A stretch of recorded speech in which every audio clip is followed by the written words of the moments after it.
For John McGinn, one look around an Easter Road scene enveloped in celebration was enough to confirm what he already knew. It will take a special offer for him to leave Hibernian this summer. The Scotland midfielder made another hugely impressive contribution on Saturday as Neil Lennon's side derailed Celtic's hopes of a title party with a 2-1 win. In front of a crowd of almost 20,000, it was the biggest result yet in a season that could well see Hibs finish as Premiership runners-up. Their upward trajectory under Lennon is as obvious as it is exciting. McGinn has been central to that rise from the Championship, yet is now approaching the final 12 months of his contract. A career crossroads may well be beckoning for the 23-year-old. Previously the subject of interest from Nottingham Forest and Ipswich Town, McGinn has never hidden a long-term wish to take his talents into a more exacting environment. That does not, however, mean he is in any rush to exit his current place of work.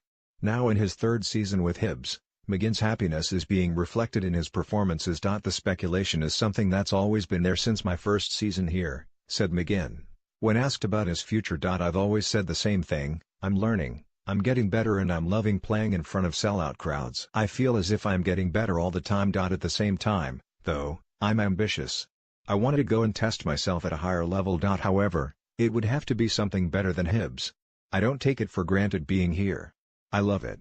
I'm sure the rest of the boys are the same. I've got a year left of my contract and it would have to be something special for me to leave.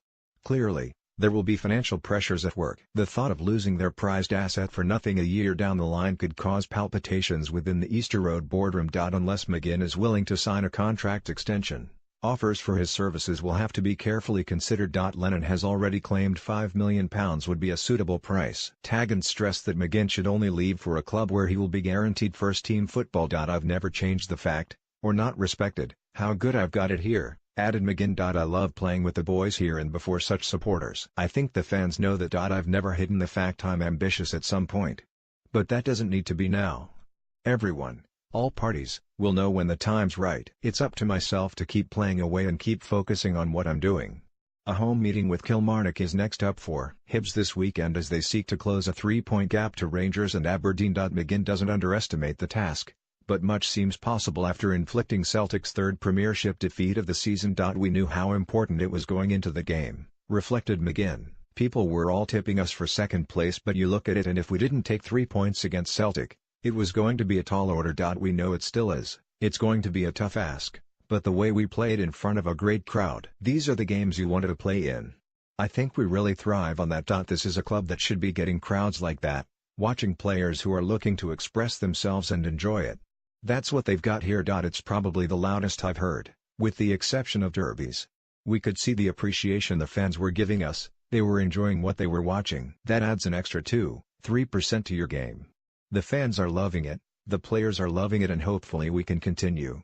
Confronting Celtic also brought McGinn back into opposition with Scott Brown. While he is often viewed as a potential successor to Brown for country, and perhaps even club, McGinn sees a clear contrast with the Parkhead captain. It's something that bugs me a wee bit, getting compared to Bruni, admitted McGinn. I feel as if we're different. We're good pals off the park and we're different players.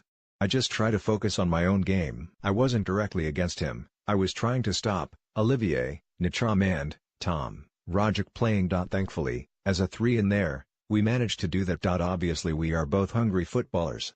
We work hard, we try to get in people's faces, but people forget we can both play, as well. It's nice to be compared to someone who has had such an illustrious career, but at the same time I wanted to make my own name and put my stamp on things.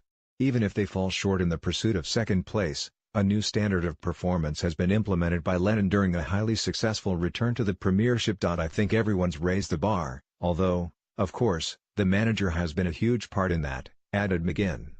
But so was Alan Stubbs before him. He changed the dimension of the club, made it a lot more professional, and the gaffer here has carried it on. You can see the real progression. PFA Scotland will announce their Manager of the Year at a gala dinner on Sunday evening, with McGinn feeling Lennon is worthy of recognition from his peers. He's a certain contender for it, added the midfielder. I think with our budget, we're probably about 4th or 5th, so if we finish higher than that, then I don't see why it's any different to Stephen Robinson, Steve Clarke, or all the managers who are doing well for their clubs.